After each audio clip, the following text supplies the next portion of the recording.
Hello बच्चों, नमस्कार, good morning. क्या हाल चाल हैं सभी के।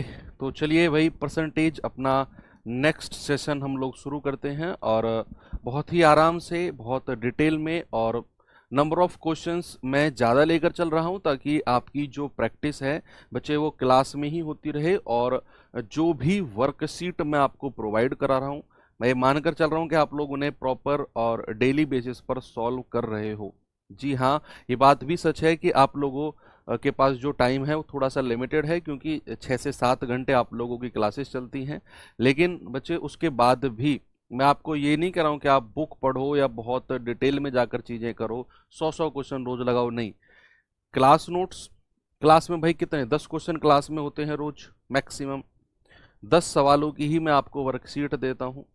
तो इन 20 सवालों की तो रोज आपकी प्रैक्टिस होनी चाहिए और मुझे लगता है कि इनको करने में 1 घंटा या सवा घंटा मैक्सिमम लगता होगा। तो आपकी 1 घंटे की क्लास और 1 सवा घंटे में रिवीजन और वर्कशीट, तो 2 से 2.25 घंटे या फिर 2.5 घंटे तो मैथ्स के लिए रोज चाहिए ही चाहिए।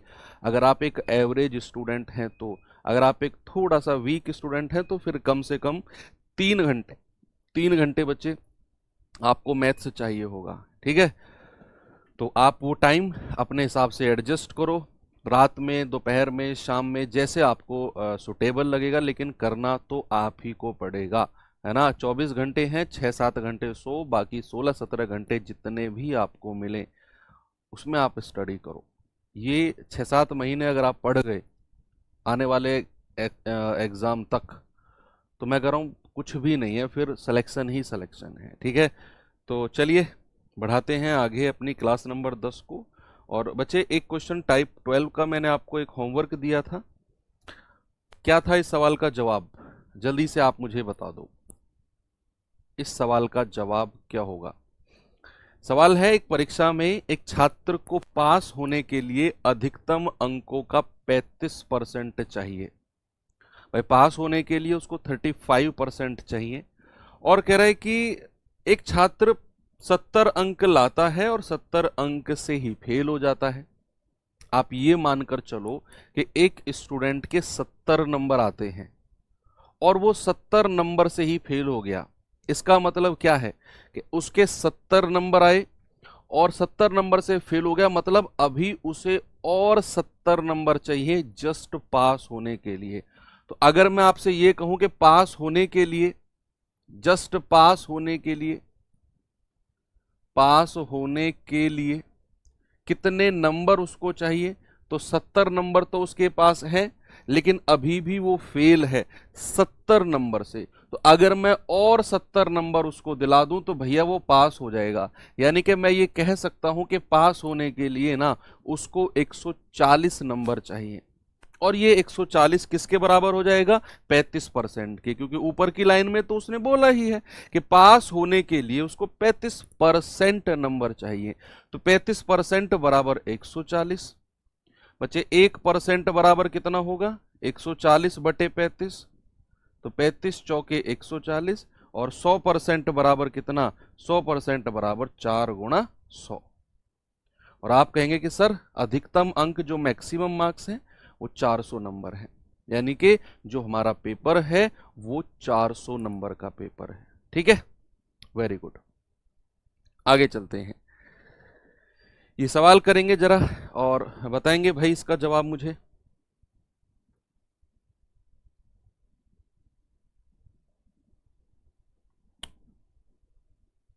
चलिए देखिए,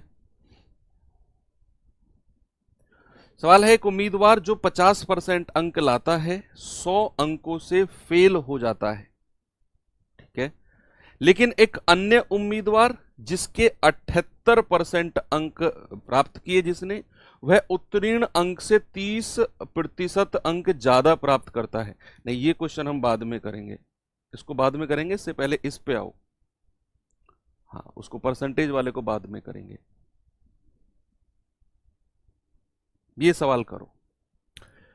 सवाल है, गीता ने 30% अंक प्राप्त किए और 50 अंकों से अनुत्तीर्ण हो गई, जबकि 45% अंक प्राप्त करने वाला संदीप परीक्षा उत्तीर्ण करने के लिए आवश्यक न्यूनतम अंक से 25 अंक ज्यादा वो लेकर आया है। कह रहे बताओ 64% अंक प्राप्त करने वाले विवेक को कितने अंक मिले हैं। ये सवाल पढ़ो और इसे करो, ये अच्छा क्वेश्चन है।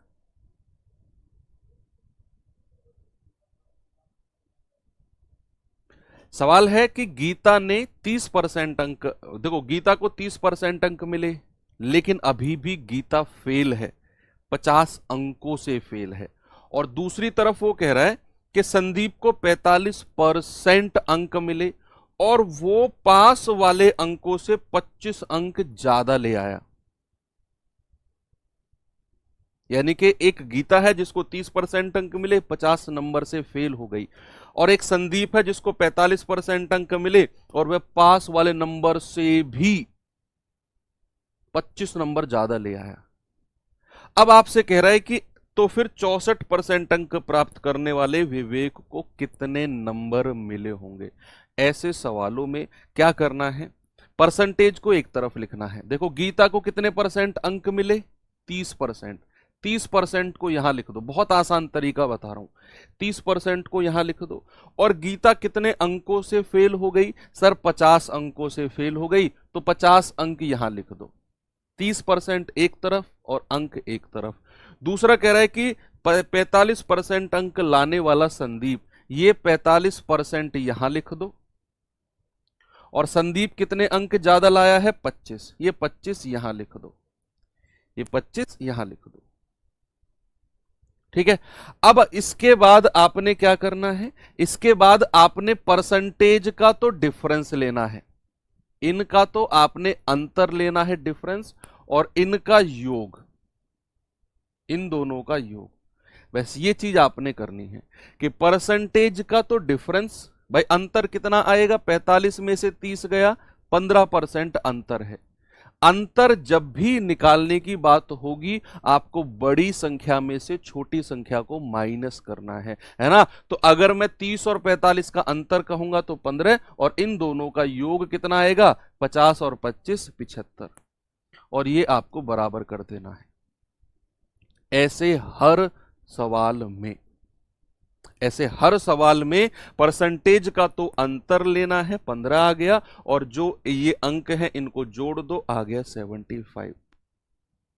अब आप कह सकते हैं कि 15% की वैल्यू 75 है, 1% की वैल्यू कितनी है बच्चे, 75 बटे 15, 15 5 75, 1% की वैल्यू 100। अगर आपसे ये पूछता कि अधिकतम अंक या फिर मैक्सिमम मार्क्स कितने हैं, तो आप 100% की वैल्यू निकाल देते, 1% 5, तो 100% 500 अधिकतम अंक। लेकिन उसने अधिकतम नहीं बोला, उसने कहा 64% अंक लाने वाले विवेक को कितने अंक मिले। 64% अंक लाने वाले बच्चे, यहां 1% बराबर 5, तो विवेक के कितने परसेंट नंबर हैं भैया। आप कहेंगे कि सर जो विवेक है ना उसके तो 64% नंबर है, यानी कि 1% अगर 5 तो 64% कितना होगा, 64 गुणा 5, ये हो जाएगा आपका 320। भाई 5 चौके 20, हासिल का 2, 5 छंग 30 और 2 32, यानी कि विवेक को कितने नंबर मिलेंगे, विवेक को मिलेंगे सर 320 नंबर, 320 नंबर। एक और मैं आपको सवाल देता हूं, एक और सवाल, ये सवाल करिए सेम ऐसे ही, बताएंगे बच्चे जल्दी से जवाब इसका।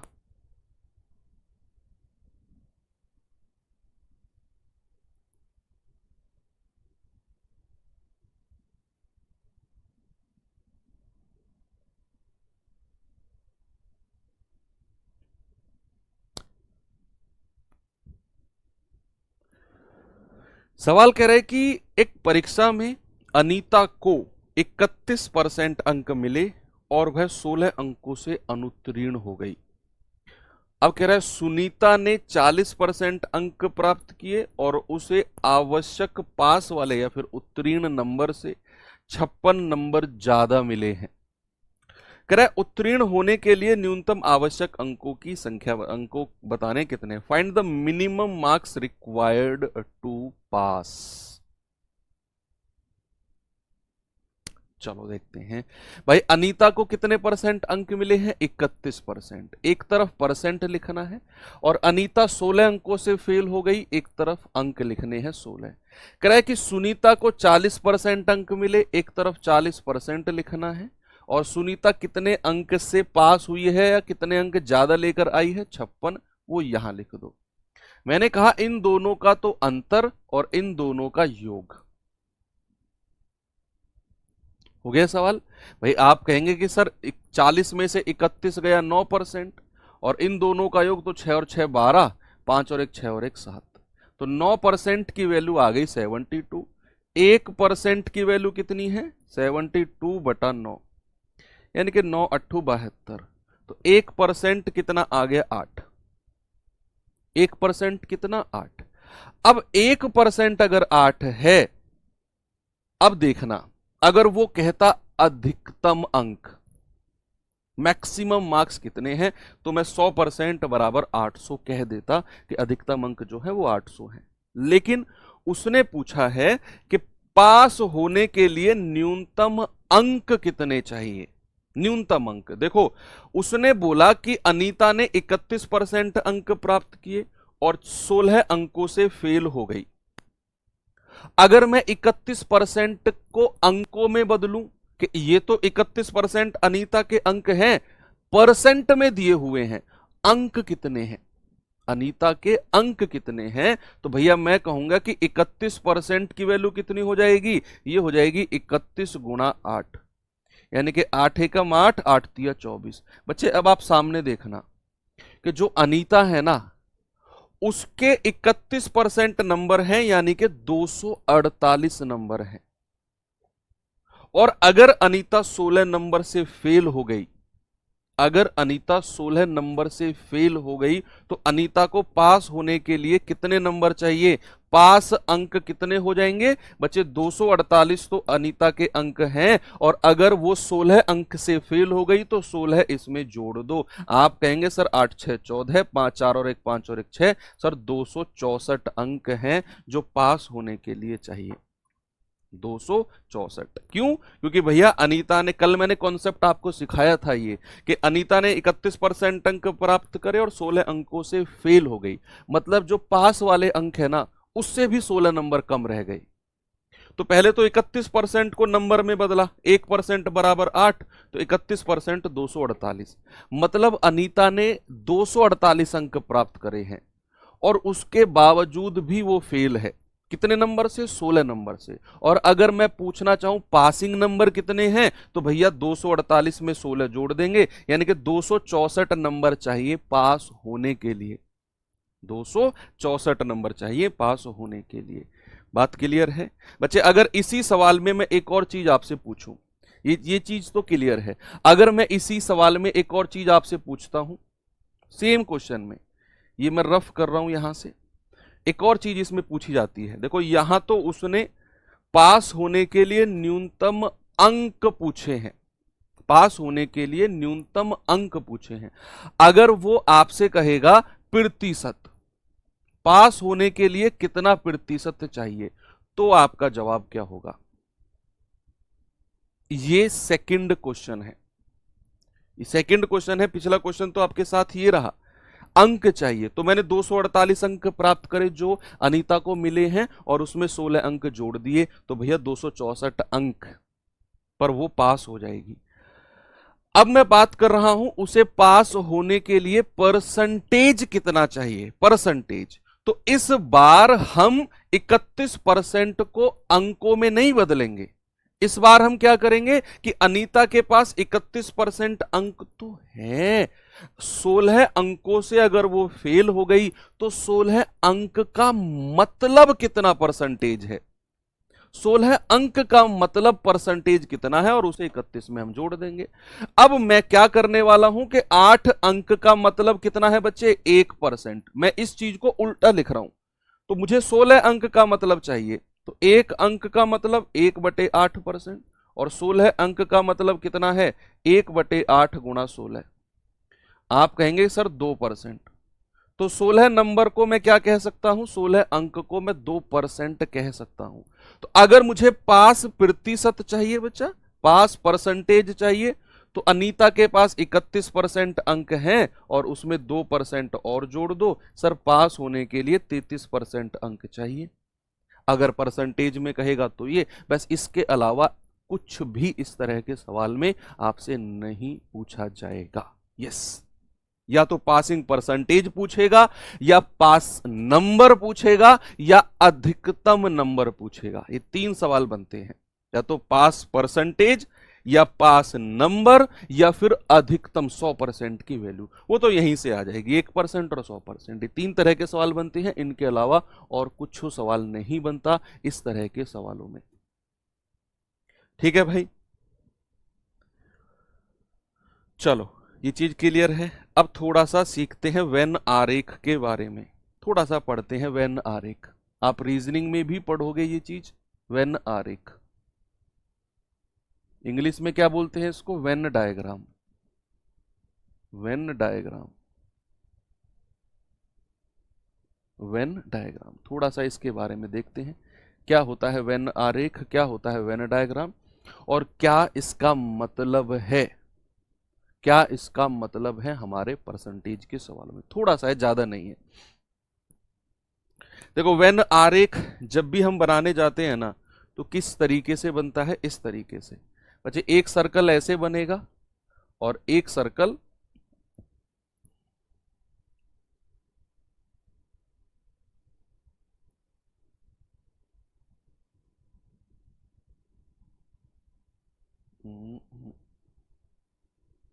यस, एक सर्कल कुछ इस तरीके से बनेगा। ठीक है,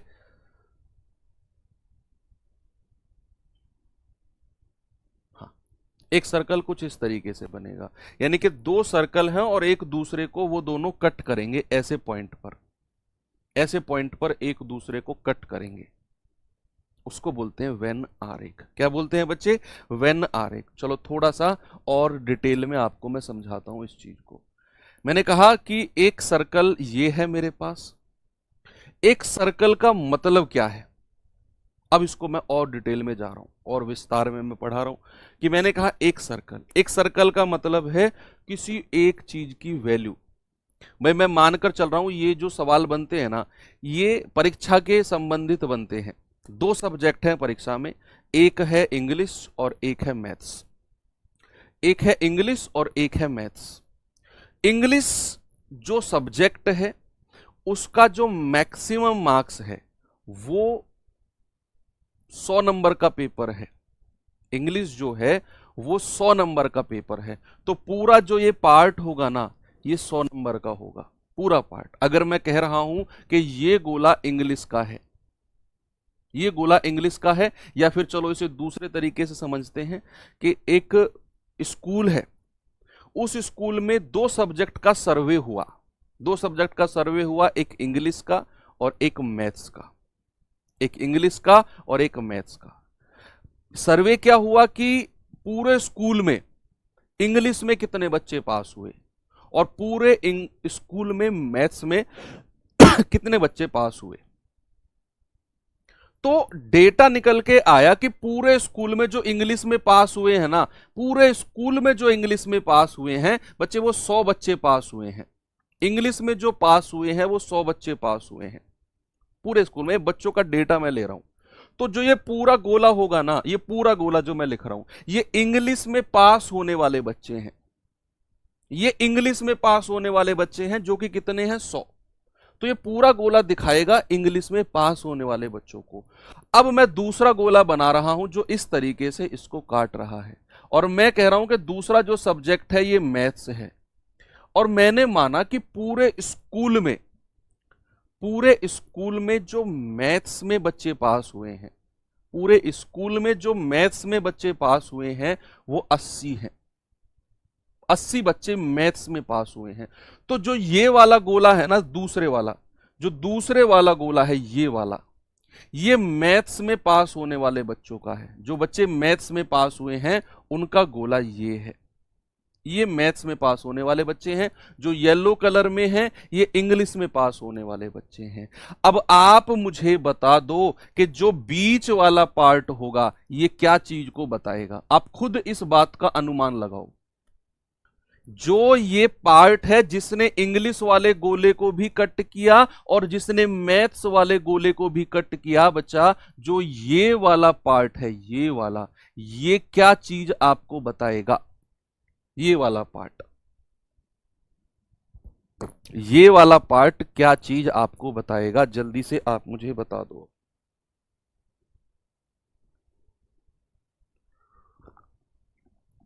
तो आप कहेंगे कि सर जो ये बीच वाला पार्ट है ना, ये बताएगा जो दोनों सब्जेक्ट में, यानी कि इस वाले पार्ट ने इंग्लिश को भी कट किया है और इस वाले पार्ट ने मैथ्स को भी कट किया है। तो बच्चे ये वाला जो पार्ट होगा ना, ये वाला पार्ट हमेशा दोनों सब्जेक्ट का साजला होगा। साजला मतलब जो दोनों सब्जेक्ट के लिए वैलिड होगा। ये वो बच्चे होंगे जो इस रेंज में आएंगे ना, इस रेंज में ये वो बच्चे होंगे जो इंग्लिश और मैथ्स दोनों में पास हुए हैं, जो इंग्लिश और मैथ्स दोनों में पास हुए हैं। ये बीच वाले वो बच्चे होंगे। ये पूरा गोला मैंने माना कि इंग्लिश और मैथ्स में ना 20 बच्चे पास हैं, केवल 20 बच्चे इंग्लिश और मैथ्स में, केवल 20 बच्चे पास हैं, और वो दिखाएगा ये बीच वाला जो हमारा गोला है। चलो ठीक है, अब आपसे मैं सवाल करता हूं, आपसे ना मैं सवाल करता हूं, अगर मैं इस पार्ट की बात करूं, केवल इसकी, इस वाले पार्ट की, अगर जिसको मैं ऑरेंज कलर से कर रहा हूं कलर, अगर मैं इस वाले पार्ट की बात करता हूं तो ये वाला पार्ट क्या दिखाएगा आपको? ये वाला, ये वाला पार्ट देखो, ये पूरा गोला किसका है? ये पूरा गोला है इंग्लिश का। और अगर मैं इस गोले के उस तरफ बात करता हूं, यहां से यहां तक तो पूरा गोला इंग्लिश का है, लेकिन इस गोले में जो ये वाला पार्ट है ना, जो ये वाला पार्ट है बच्चे, ये पार्ट इंग्लिश और मैथ्स दोनों का है। तो जो ये आपका ऑरेंज कलर का पार्ट होगा ना, ये होगा केवल इंग्लिश। ये वाला जो पार्ट होगा ना, ये वाला, ये होगा केवल इंग्लिश। ये वाला, इस पार्ट को मैं क्या कहूंगा? केवल इंग्लिश। यानी कि मैथ्स की बात नहीं, केवल इंग्लिश में कितने बच्चे पास हैं? केवल इंग्लिश में, ओनली इंग्लिश, ओनली इंग्लिश। तो हम क्या करेंगे? पूरा गोला कितने का है? पूरा गोला सर 100 का, और उसमें से ये 20 वाले बच्चे हटा दूंगा, जो ये 20 हैं। तो केवल इंग्लिश में कितने आ गए? 80। तो केवल इंग्लिश में कितने आ गए? 80, ओनली इंग्लिश। ऐसे ही अब बच्चे अगर मैं ओनली मैथ्स की बात करूंगा तो ये वाला जो व्हाइट कलर का मैं पार्ट कर रहा हूं, ये पार्ट किसका होगा? ये पार्ट होगा बच्चे ओनली मैथ्स। ये वाला पार्ट, ये वाला पार्ट जो होगा, ये होगा आपका ओनली मैथ्स, यानी कि केवल मैथ्स, केवल मैथ्स। और अगर केवल मैथ्स मुझे बताना हो तो ये पूरा गोला कितने का है भैया? 80 का, और उसमें से ये 20 हटा दो। तो केवल मैथ्स में कितने बच्चे पास हैं? केवल मैथ्स में 60 बच्चे पास हैं, ओनली मैथ्स। ओनली मैथ्स की बात करूंगा तो ये व्हाइट वाला पार्ट, ओनली इंग्लिश की बात करूंगा तो ये ऑरेंज वाला पार्ट, और जो ये पिंक कलर का है ये बीच में दोनों का है, इंग्लिश और मैथ्स जो दोनों में पास हुए हैं। ये 20 बच्चे हैं। अगर मैं केवल इंग्लिश, तो पूरा गोला इंग्लिश 100 का है, 100 में से 20 बच्चे हटा दो, 80 बच्चे केवल इंग्लिश में। अगर मैं कहूं केवल मैथ्स, व्हाइट वाला पार्ट है, पूरा गोला कितने का है? 80 का, उसमें से ये 20 बच्चे हटा दो जो पिंक कलर के हैं, इसमें से 60 बच्चे मिलेंगे जो केवल मैथ्स में पास हैं। वेन आरेख का बस इत्तू सा ही कॉन्सेप्ट है। अब मैं आपको सवाल की तरफ लेकर चलता हूं, ठीक है? तो ये रहा पहला सवाल। अब इसमें एक चीज और आपको देखना है, वो मैं भी सवाल के माध्यम से ही आपको समझाऊंगा।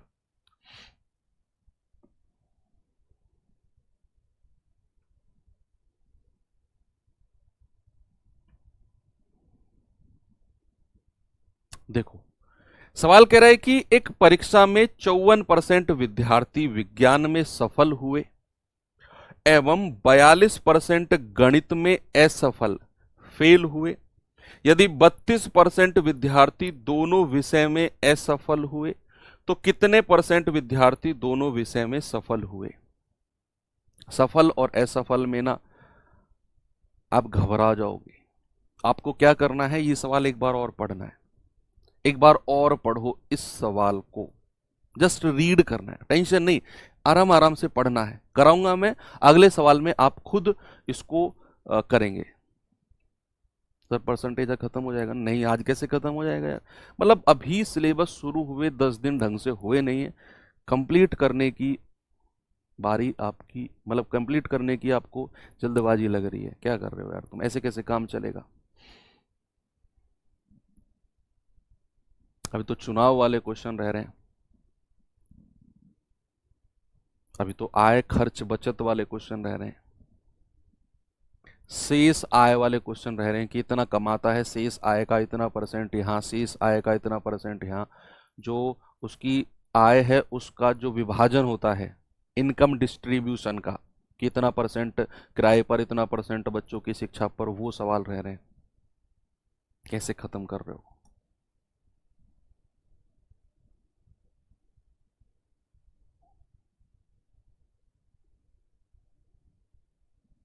चलो देखो, एस सवाल आपने पढ़ाई, उसने कहा परीक्षा में 54% विद्यार्थी विज्ञान में सफल हुए हैं। सफल का मतलब है पास। कह रहा है कि 42% विद्यार्थी गणित में असफल हुए हैं, यानी कि 42% गणित में फेल हुए हैं, और कह रहा है 32% विद्यार्थी दोनों विषय में असफल हुए हैं। 32% जो है ये दोनों में फेल हैं, दोनों में असफल हैं। इतनी 3 चीजों से आपका मतलब है भाई। सब्जेक्ट किस किस की बात हो रही है? गणित, गणित विज्ञान और गणित की, साइंस और मैथ्स।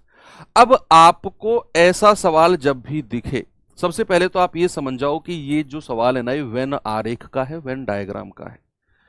अब ये भी आपको क्लियर करना है कि वेन डायग्राम किसका बनाए, पास का या फेल का। भाई पास वाले छात्रों का वेन आरेख बनाए या फेल वाले छात्रों का वेन आरेख बनाए। उसने तो कह दिया 54% विज्ञान में सफल पास हुए हैं, 42% गणित में असफल हुए हैं। हम वेन आरेख किसका बनाए, सफल का या असफल का, पास का या फेल का? एक सवाल हमारे सामने आकर खड़ा हो गया कि सर 2 सब्जेक्ट हैं, एक है ये और एक है ये, एक है आपका विज्ञान यानी कि साइंस और एक है गणित यानी कि मैथ्स। अब मैं यहां किसका वेन आरेख बनाऊं, सफल का या असफल का? ये जो बात है ये डिसाइड करेगा दोनों सब्जेक्ट में क्या दिया हुआ है। जब भी वेन आरेख का क्वेश्चन आए ना आपके पास, तो आपने चेक करना है कि दोनों सब्जेक्ट में क्या दिया हुआ है, दोनों सब्जेक्ट में पास का परसेंटेज दिया है या फेल का परसेंटेज दिया है। उसने कहा 32% विद्यार्थी दोनों विषय में असफल हुए हैं।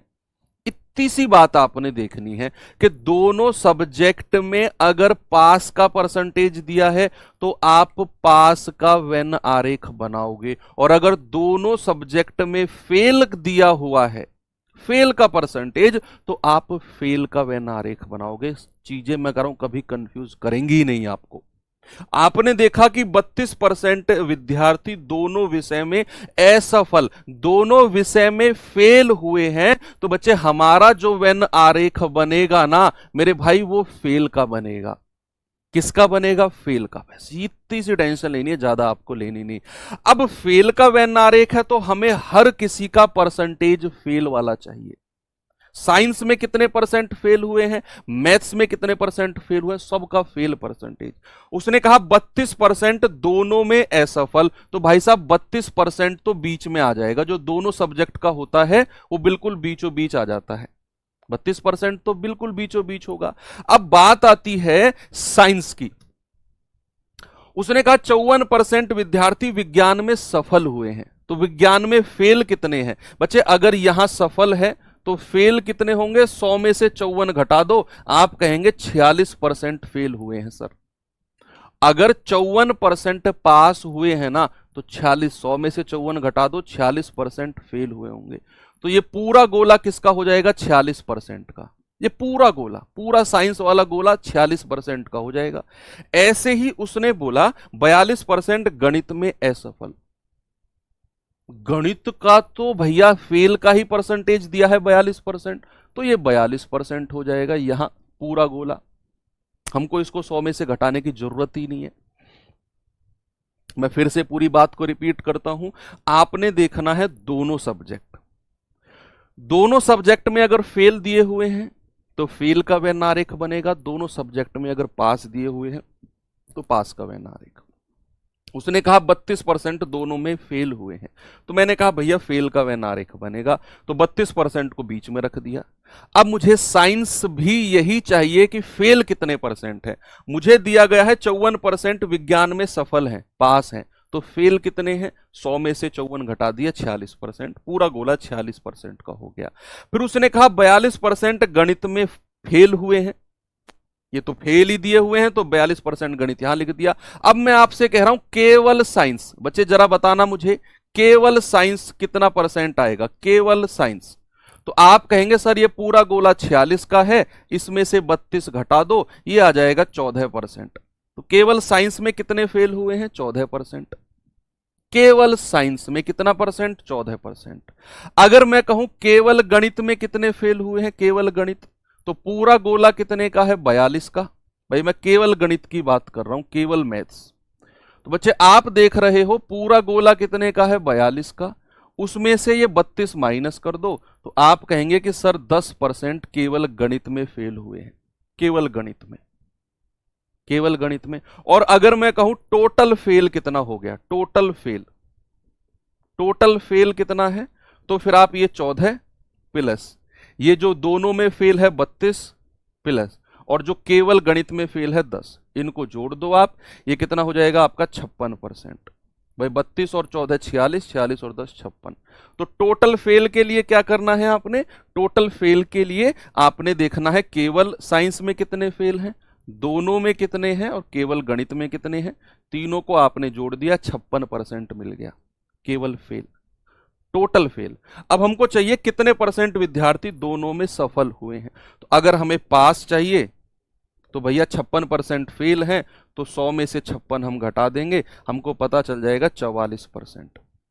44% जो है वो पास हुए होंगे, और यही हमसे पूछा है। 56% तो बच्चा फेल हुए हैं, 56% तो फेल हुए हैं, हमको पास पूछा है, तो 100 में से 56 घटा दो, 44% बच्चे आपके पास हुए हैं।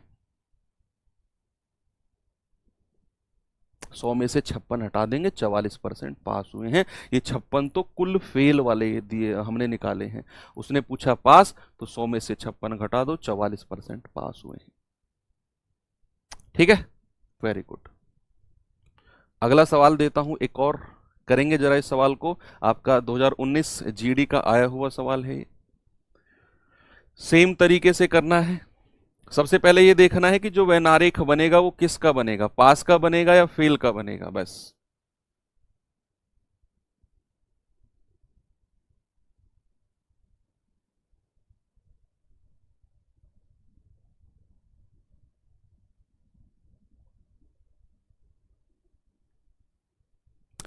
सवाल कह रहे हैं कि एक परीक्षा में गणित में 66% और अंग्रेजी में 70% अभ्यर्थी उत्तीर्ण हुए, पास हुए।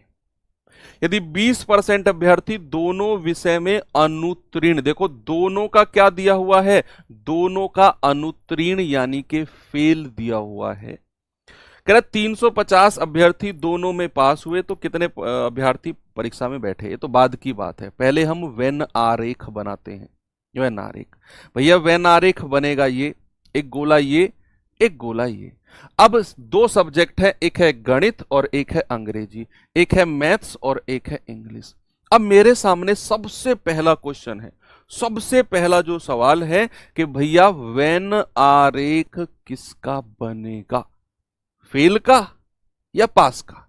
आया ना सबसे पहले सवाल कि यहां तो फेल और पास दोनों परसेंटेज दिए हुए हैं, मैं वेन आरेख किसका बनाऊं, फेल का या पास का? तो इस बात का जवाब कौन देगा?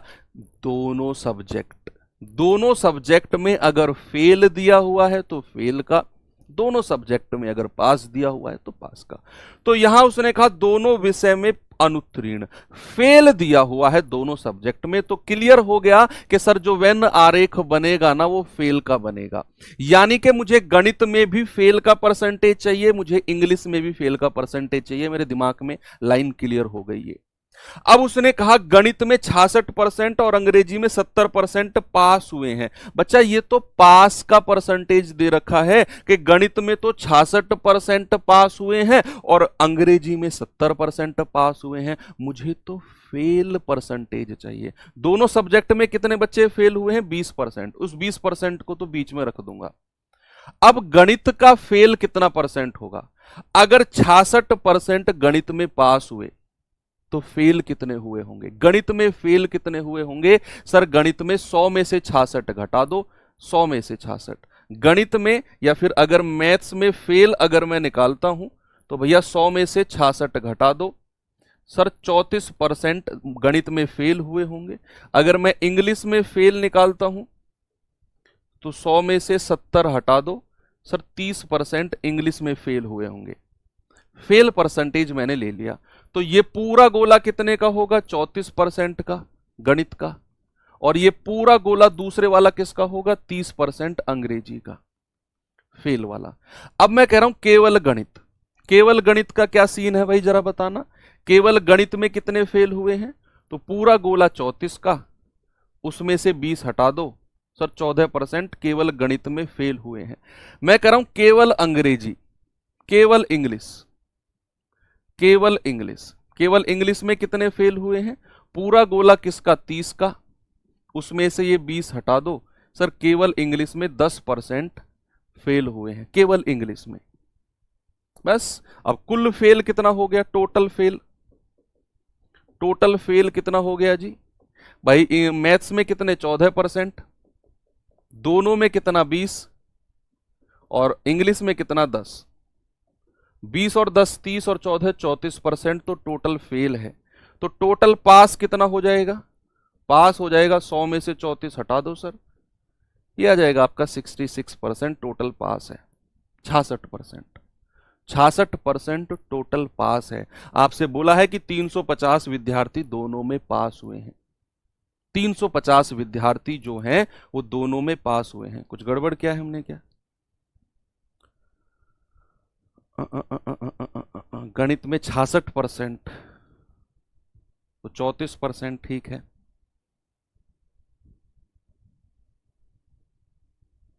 अरे हाँ ये 44 होगा, ये 44 होगा। 20 और 10 30 और 14 44%, सॉरी ये 44 है तो 100 में से 44 जाएगा, 100 में से 44 जाएगा तो 56 आएगा। दोनों में पास कितने हैं? 56%। अब कह रहे 350 विद्यार्थी तो दोनों में पास हुए हैं, यानी कि मैं कह सकता हूं कि 56% जो पास हुए हैं इनकी वैल्यू 350 है। आपको 100% की वैल्यू चाहिए, 100%। क्यों? उसने आपसे पूछा है कितने अभ्यर्थी परीक्षा में बैठे। बैठे का मतलब है पास और फेल दोनों। 100% की वैल्यू आपसे पूछेगा तो 1% की वैल्यू कितनी हो जाएगी बच्चा? ये हो जाएगी 350 बटे 56, वही हो जाएगा 14 चौके 56 और 14 दूनी 28, 14 पंजे 70, 14 दूनी 28, 5 2 7। यस 1% इतना, तो 100% कितना हो जाएगा बच्चे? 100% हो जाएगा 25 बटे 4 और गुणा 100। तो ये हो जाएगा 4 से जाएगा 25 बार और 25 गुणा 25 होता है 625। ऑप्शन नंबर डी आपका सही जवाब। ठीक है, मजा आया? अच्छा क्वेश्चन है।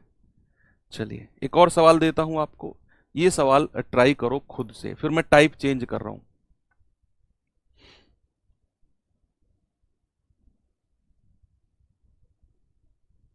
करिए सवाल को।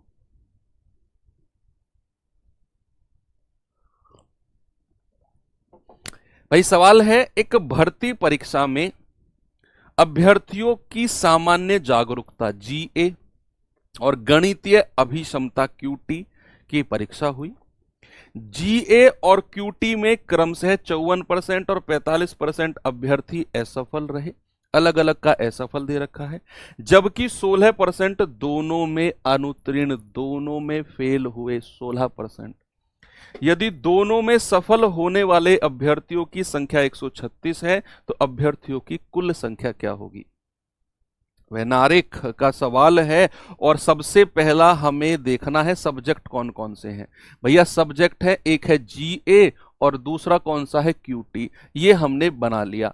अब जो सबसे पहला सवाल हमारे दिमाग में आता है वो है कि वेन आरेख, वेन डायग्राम जो बनेगा ना वो किसका बनेगा, पास का या फेल का।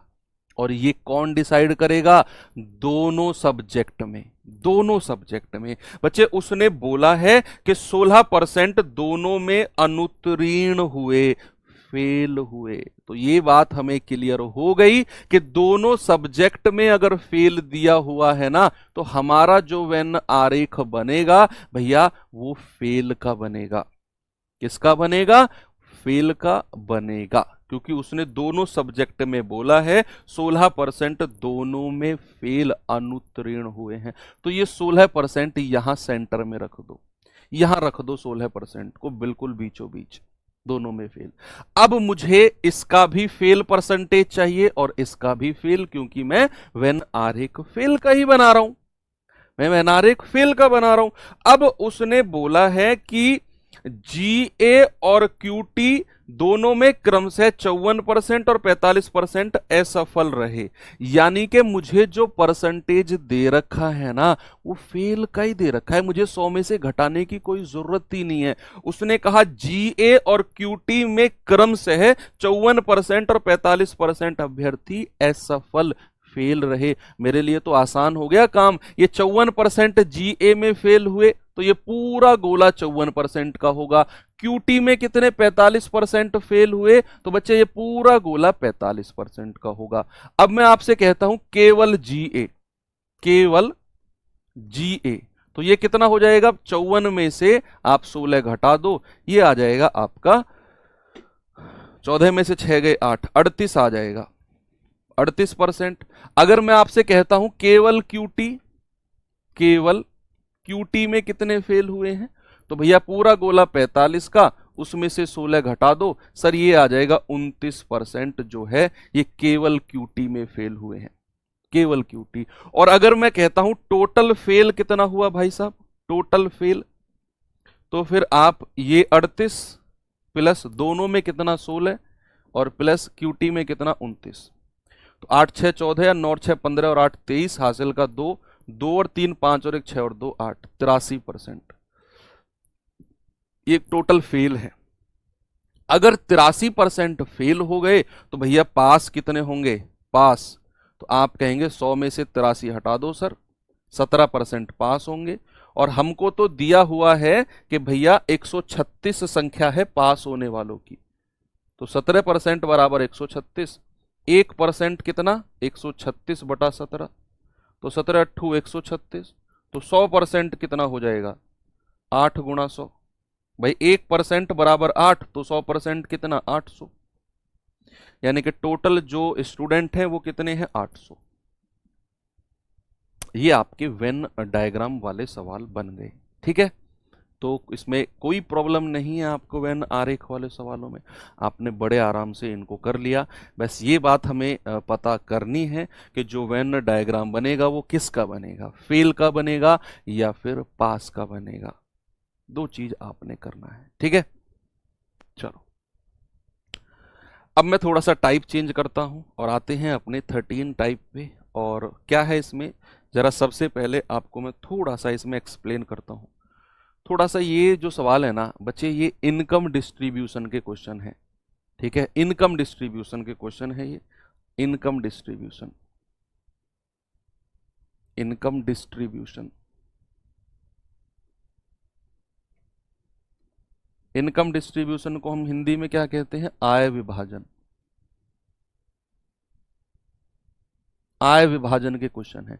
मान लो कोई व्यक्ति कुछ पैसा कमा रहा है, अब कमा रहा है तो भैया खर्चा भी करेगा। महीने में कमा कर लाया मान लो 10,000 रुपये या 20,000 उसकी सैलरी है सपोज, 20,000 में से मान लो उसने 5,000 रुपये किराए का दे दिया जहां वो रह रहा है, 15,000 बचे। उसने फिर 20,000 टोटल था, 5,000 रुपये किराए का दे दिया, 2,000 रुपये बच्चे की फीस दे दी, 1,000 रुपये बिजली का बिल दे दिया, 2,000 रुपये वाइफ को दे दिए, 3,000 रुपये अपनी मदर को दे दिए, 2,000 उसके पास बचे। मतलब ऐसा कुछ डिस्ट्रीब्यूशन करना है इन सवालों में हमें। अब डिस्ट्रीब्यूशन भी दो तरीके से होता है। डिस्ट्रीब्यूशन भी दो तरीके से होता है। कैसे?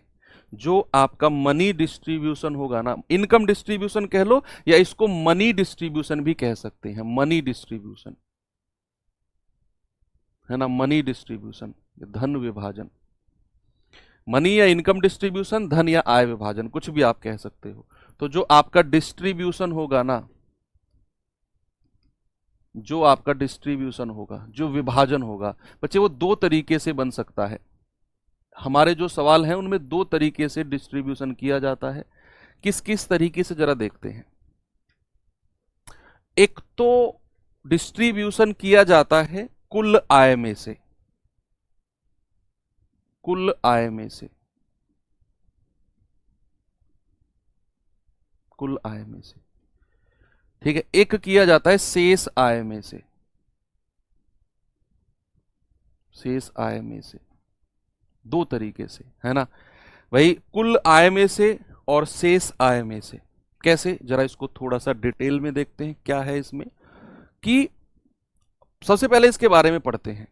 कुल आय में से, कुल आय में से कैसे विभाजन किया जाता है। मान लो एक व्यक्ति ने 100 रुपए कमाए। मान लो एक व्यक्ति की जो इनकम, मैं बहुत बेसिक से समझा रहा हूं, मैं कह रहा हूं ये जो मैं क्लियर कर रहा हूं ना, ये कभी लाइफ में आप भूलोगे ही नहीं। ये चीज क्लियर कर रहा हूं, और इस तरह के सवाल कभी गलत होंगे ही नहीं, और चांसेस रहते हैं इस तरह के सवालों गलत होने के। विभाजन जो होता है दो तरीके से होता है, कुल आय में से और शेष में से। कुल आय का क्या है कि मान लो एक व्यक्ति ने 100 रुपए कमाए। अब इन 100 रुपए में से ही, इन 100 रुपए में से ही उसने उसने जो रेंट दिया है, उसने जो रेंट दिया है वो बच्चे 10 रुपया रेंट दिया है, 10% रेंट दिया है। उसने जो बच्चों की फीस दी है, मान लो 20% बच्चों की फीस दी है। भैया उसका जो बिजली का बिल है, उसका जो बिजली का बिल है, मान लो 30% बिजली का बिल है टोटल का। ये जो मैं परसेंटेज लिख रहा हूं ना, ये टोटल का परसेंटेज है, ठीक है, टोटल का परसेंटेज है। इंग्लिश में लिखना है from total income, from total income, from total income, from remaining income, remaining income. ठीक है भाई, मैंने क्या बोला कि उसकी जो इनकम है वो 100 रुपीज है।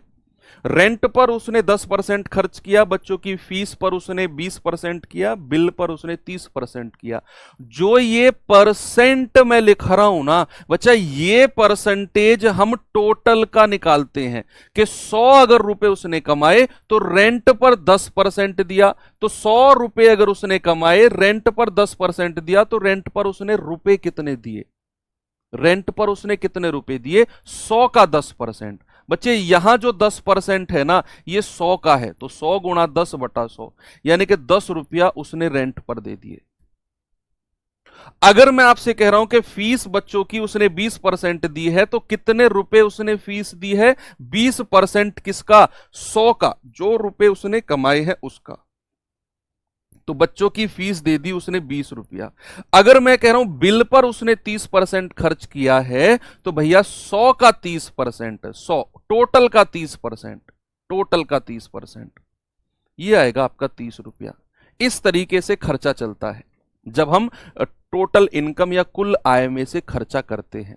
बात क्लियर हुई कि मैंने यहां पर लिखा रेंट पर 10%, तो टोटल जो उसने कमाया उसका 10%, फीस पर 20%, तो जो उसने कमाया उसका 20%, बिल पर 30%, तो जो टोटल उसने कमाया उसका 30%। टोटल का परसेंटेज हम देखते हैं। लेकिन जब बात आती है बच्चे शेष आय में से, तो यहां आपने स्पेशल ध्यान रखना होता है। जब भी मैं रिमेनिंग इनकम से डिस्ट्रीब्यूशन करता हूं ना, विभाजन करता हूं, तो यहां आपको थोड़ा सा ध्यान रखना होता है, ज्यादा नहीं।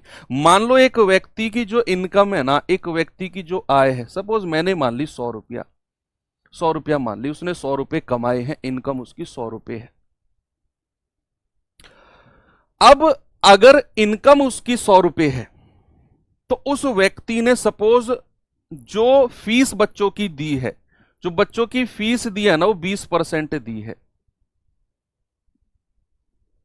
बच्चों की फीस 20% दी है, और फिर उसने लिख दिया कि शेष का, रिमेनिंग का, शेष का 10% रेंट पर दे दिया। ये दो चीज समझते हैं। स्टार्टिंग में मैंने बोला कि उस व्यक्ति ने 100 रुपए कमाए और उस 100 रुपए का 20% फीस भर दी, उस 100 रुपए का 20% फीस भर दी। तो सबसे पहले, अब भूल जाओ आगे मैंने क्या लिखा है। मैंने लिखा उस व्यक्ति ने 100 रुपए कमाए, फीस का 20% दिया। तो उसने फीस पर दिया कितना है?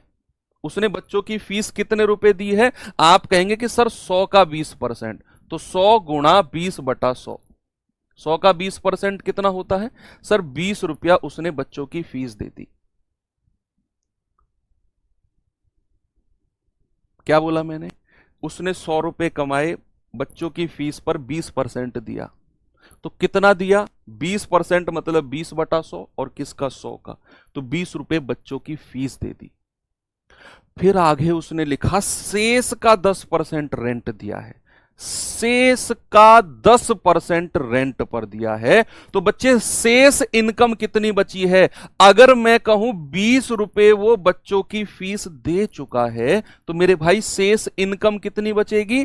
आप कहेंगे कि सर 100 में से ये 20 हटा दो, शेष बचेगा 80 रुपया। शेष कितना बचेगा? 80 रुपए बचेगा।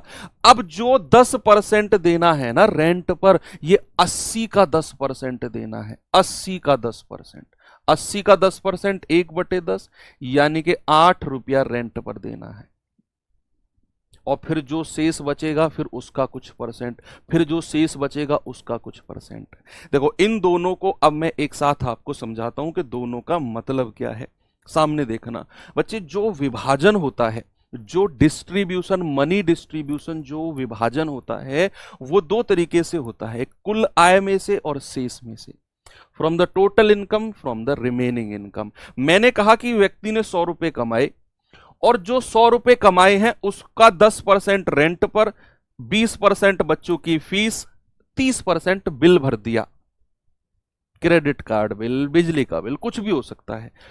तो ये जो परसेंटेज निकाले हैं ना, ये जो परसेंटेज निकाले हैं मैंने टोटल के निकाले हैं। इनको मैं डायरेक्ट जोड़ भी सकता हूं कि अगर मैं आपसे ये पूछूं कुल खर्च कितना हुआ है, कुल खर्च, तो मैं इनको जोड़कर भी कह सकता हूं 30 और 20 50 और 10 60%। ऐसे भी मैं कह सकता हूं। जब भी बात टोटल इनकम की आएगी, तो सारे जो खर्चे हैं उनको एक साथ जोड़ लो परसेंटेज में। 60% और 100 का 60% निकाल दो, उतना ही आएगा जो अलग अलग आ रहा है। लेकिन जब भी बात आएगी शेष आय में से, सवाल आएगा अभी कि शेष आय का इतना परसेंट यहां दिया, फिर शेष आय का इतना परसेंट यहां दिया, फिर शेष आय का उतना परसेंट यहां दिया, ऐसा वर्ड, ये शेष वर्ड बहुत देखने को मिलेगा अभी आपको सवालों में। तो जब भी ऐसा आएगा शेष आय का, तो भैया वहां हमने बोला 100 रुपए उस व्यक्ति ने कमाए, और 100 रुपए में से मैंने कहा 20% बच्चों की शिक्षा फीस पर दे दिया। तो भैया 100 का 20% कितना होता है? 20 रुपया। तो 100 में से 20% उसने शिक्षा पर दे दिया। अब बचा कितना है? शेष कितना बचा है? 100 में से 20 गया, 80 रुपए। सवाल कर रहा है शेष का 10% रेंट पर। ये वर्ड बड़ा इंपॉर्टेंट है, शेष का, यानी कि 100 में से 20 गया 80, तो 80 का 10% यानी कि 8 रुपया रेंट पर। ये दोनों में इंपॉर्टेंट है। यहां टोटल का कैलकुलेट होता है, हर बार मैं 100 में से निकाल रहा था, लेकिन यहां जो शेष बचता जाएगा उसका हमें निकालना है। ठीक है, तो ये दो पॉइंट बड़े इंपॉर्टेंट है। आपको मैं एक बार सवाल दिखाता हूं, जरा देखिए ये बार, ये सवाल देखिए एक बार।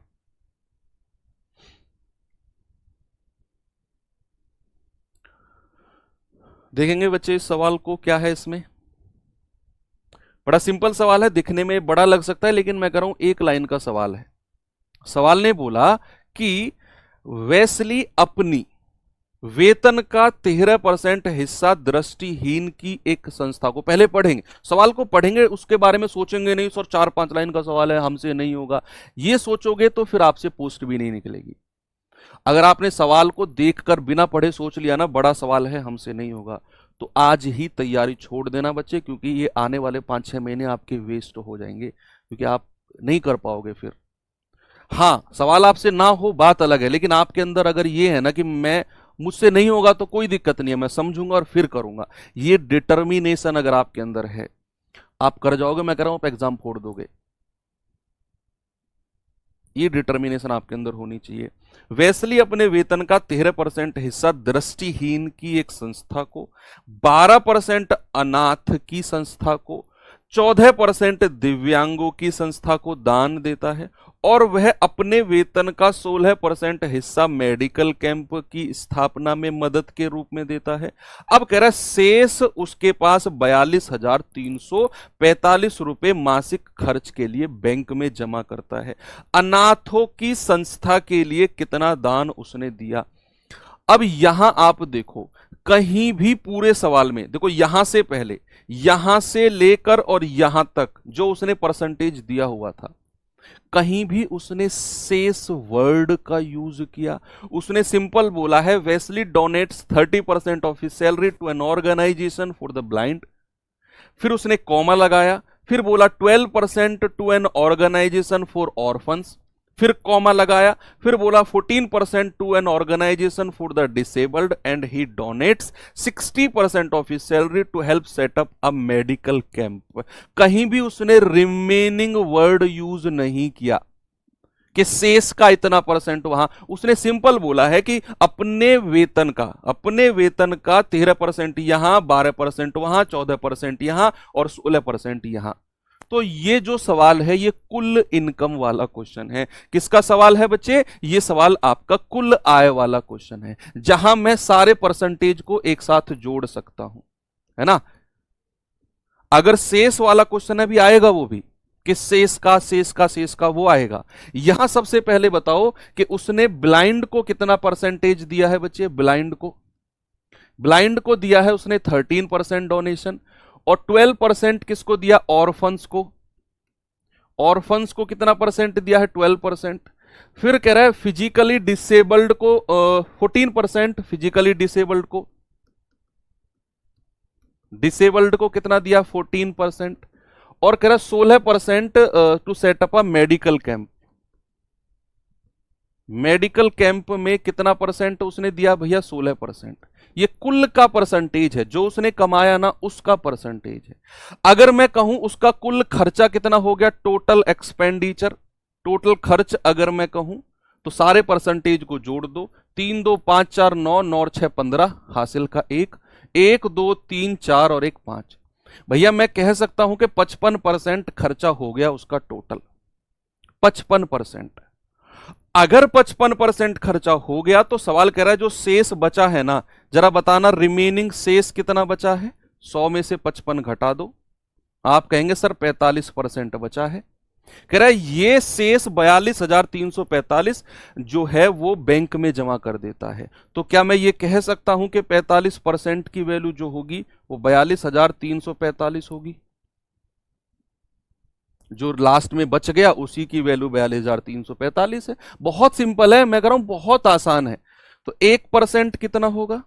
42,345 बटा 45। भाई 9 पंजे 45, 9 चौक 36, 4 2 6, 9 सत्ते 63 और 9 पंजे 45। ठीक है, 9 पंजे 45। ठीक है, बात क्लियर हुई। ये 5 से जाएगा तो 5 अट्ठू 40 और 15 5 75, 815। 1% की वैल्यू कितनी है बच्चे? 815। 1%। आपसे पूछा है, अगर ये पूछता उसकी टोटल इनकम कितनी है, तो 112 गुणा 815, तो 12 पंजे 60, 12 एकम 12 और 6, 12 पंजे 60, 6 12 एकम 12 और 6 18, हासिल का 1, 12 अट्ठे 96, 97। कुछ गड़बड़ किया है क्या हमने? कुछ काटने में गड़बड़ किया है क्या? 9 चौक 36, ओ हो 9 चौक 36, 4 2 6,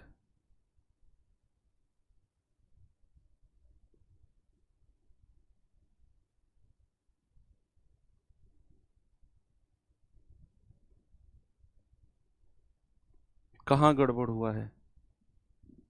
चेक करके बताना बच्चे एक बार मुझे।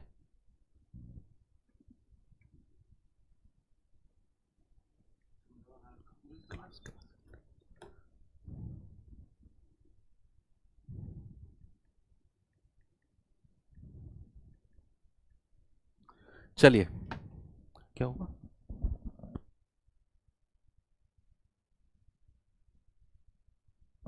ठीक है भाई, हाँ हाँ समझ में आ गया। ठीक है बच्चे, ये ना 9 बार कटेगा।